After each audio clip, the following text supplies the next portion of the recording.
Bonjour et bienvenue dans cette nouvelle vidéo dans laquelle on va fabriquer une mini hachette.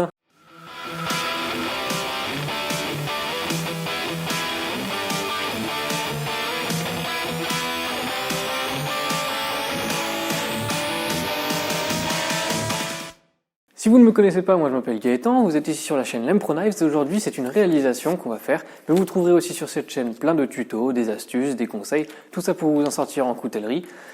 Et puis pour s'amuser surtout. Vous aviez été nombreux à aimer ma première vidéo sur la hachette, j'en ai fait une autre sur le thème d'Assassin's Creed et là aussi j'ai eu de bons retours dessus. Donc apparemment c'est des choses qui vous plaisent et moi aussi j'aime bien faire ça, ça sort un petit peu de l'ordinaire. Donc aujourd'hui on va faire cette hachette là. Comme vous le voyez elle est relativement petite donc vous n'allez pas abattre un arbre avec. Enfin si vous pouvez, ça dépend de la taille de l'arbre et de votre patience. Mais quoi qu'il en soit, vu la taille de la hachette, c'est quand même pas destiné à des travaux super lourds. Vous n'allez pas faire le bûcheron avec ça. C'est plutôt un truc que vous allez pouvoir prendre avec vous si vous faites de la randonnée, du camping et que vous avez besoin de couper quelque chose. Donc c'est là que cette petite hachette va trouver sa place pour toutes les sorties plein air où on ne planifie pas spécialement d'abattre des arbres, mais on est quand même content de l'avoir quand on a besoin de quelque chose d'un peu plus performant qu'un couteau.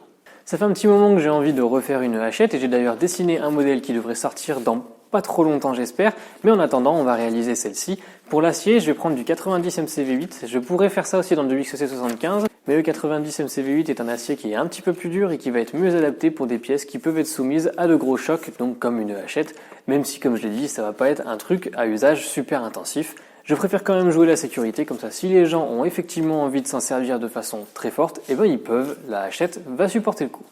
Donc allez, moi je vais enfiler ma cotte et juste après on se lance dans le projet. Assis. Voilà, assis. C'est bien.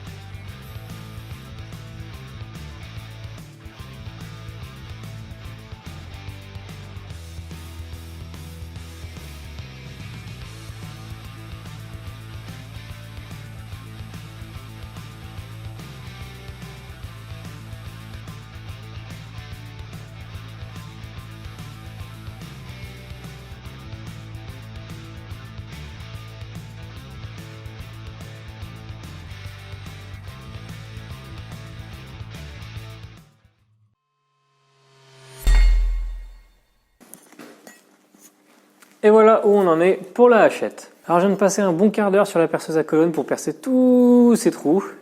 Techniquement il y aurait besoin que les trous pour les river, mais ici c'est une hachette, on va avoir des plaquettes de chaque côté, et le but de tout ça c'est quand même d'avoir un poids qui est quand même dirigé sur la tête de la hachette. Alors si le manche est trop lourd, finalement on va vraiment perdre en efficacité, surtout que c'est une petite hachette, donc il faut vraiment qu'on grappille tout ce qu'on peut pour essayer de gagner en efficacité. Donc du coup j'ai percé tous ces trous dans le manche, comme ça va alléger le manche et bien déplacer le poids vers la tête de la hache, et comme ça, malgré le fait que ce soit une petite hachette, elle sera à la fois légère mais quand même relativement puissante. Je l'ai pas précisé mais c'est du 4 mm, donc pour une petite hachette ça va, mais si on passe sur un truc de beaucoup plus gros, il va quand même falloir que j'essaie de trouver du 5 ou du 6 mm, idéalement en 80 CRV2, et je pense que c'est avec ça que je ferai mes futurs modèles de hache, hachette du moins. Maintenant, on va tracer nos lignes pour pouvoir faire nos émoutures et on va essayer de faire une émouture creuse sur cette hachette.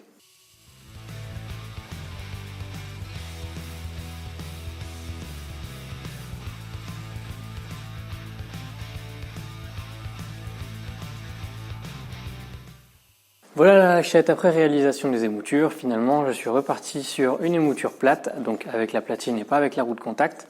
Parce qu'avec la roue de contact, finalement, étant donné qu'elle est de petit diamètre, je peux pas non plus monter les émoutures trop haut, ou alors quand je monte les émoutures trop haut, finalement on se rapproche beaucoup d'une émouture plate, donc autant faire une émouture plate. Comme vous pouvez le voir, j'ai un petit peu débordé ici, c'est vraiment pas facile de maintenir le même angle ici, parce que on gère pas ça tout à fait pareil qu'avec un couteau, et puis il faut garder en tête que le manche est bien plus bas que le niveau de la lame, donc finalement ça demande un petit temps d'adaptation. Je vais essayer de rattraper ça après la trempe. Sinon malheureusement ça fera partie de la hache, c'est comme ça. On réussit pas toujours tout parfaitement. Quoi qu'il en soit, la hachette elle est prête pour la trempe. Je suis monté jusqu'au grain 120 sur les émoutures. On a 1 mm au niveau du tranchant et je compte pas l'affiner après la trempe parce que pour une hachette il faut quand même qu'il y ait de la viande derrière le tranchant pour que ça puisse encaisser les chocs. Donc on va passer à la trempe et après on terminera la hachette.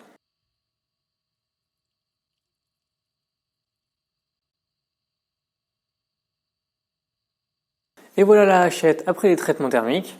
Donc tout s'est bien déroulé, elle n'a pas tordu, elle n'a pas cassé, ça s'est bien durci. Donc maintenant, elle est fonctionnelle en tant que hachette. Il va falloir que je fasse les étapes de polissage. Le souci que j'avais eu sur ma toute première hachette, c'est que j'avais amené le tranchant trop fin. Donc du coup, elle n'était pas super solide, j'ai dû la récupérer, remettre un petit coup sur le backstand. J'ai pu corriger le truc sans trop de problème. Ici, on a 1 mm au tranchant et je vais faire attention à surtout pas aller en dessous de ça parce qu'il faut garder en tête que c'est quand même un outil qui va être fait pour couper du bois, idéalement. Donc du coup, il va quand même y avoir une certaine force dessus et pour ça, il faut quand même qu'il y ait un petit peu de viande derrière le tranchant. Donc là, on va attaquer avec des bandes qui seront pas trop agressives, probablement du 120 voire même du 240. Et je vais monter en grain progressivement, puis ensuite on fera du polissage à la main.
La colle est sèche, on va couper les excès de rivets et ensuite on va pouvoir aller sur la ponceuse pour enlever tout l'excès de bois qu'il y a. Et ensuite on pourra passer aux étapes de finition pour le manche, puis ça sera terminé.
Et voilà, la hachette est terminée. Je suis plutôt content de cette hachette, elle est petite, elle est légère, elle va pouvoir se transporter partout, mais malgré ça, elle reste quand même avec un bon poids. Je l'ai pas pesée, mais je vous garantis qu'une fois qu'on a dans la main, on a vraiment envie de couper des trucs. Si on fait un petit récapitulatif, c'est du 90 MCV8 en 4 mm d'épaisseur, c'est donc un acier qui est dur et relativement épais, donc je pense que ça va être une bonne petite hachette qui va rester légère mais tout de même efficace. J'ai fait une finition polie sur les émoutures et ensuite j'ai passé mon assise qui a permis de révéler la ligne de trempe. Si on fait attention, on voit aussi quelques hétérogénéités dans l'acier, ça fait partie de l'acier, on peut pas y faire grand chose et ça a un petit style plutôt cool. Ça colle bien au style rustique du reste de la hachette. Pour le manche, j'ai pris de l'Isonbé. C'est un bois qui est pas le plus dur qui existe, mais il est pas mal, on peut l'utiliser pour ça. Ce que j'aime bien, c'est qu'en général, on a des veines noires. Donc là, ici, on en a que sur une des deux plaquettes, mais sur l'autre, on a de jolies veines noires et en général, ça évolue un petit peu avec le temps. C'est un bois qui va avoir tendance à se foncer un petit peu. J'aime beaucoup ce bois parce que j'en ai beaucoup et puis parce qu'il se travaille très bien. Et ici, j'ai réussi à bien creuser le manche dans 2 endroits efficaces. Ici, ce qui va permettre de vraiment l'attraper et du coup, on a une très bonne prise. Et en bout de manche, ici où ça a été cerclé, comme ça, on arrive direct en prise parfaite pour pouvoir taper.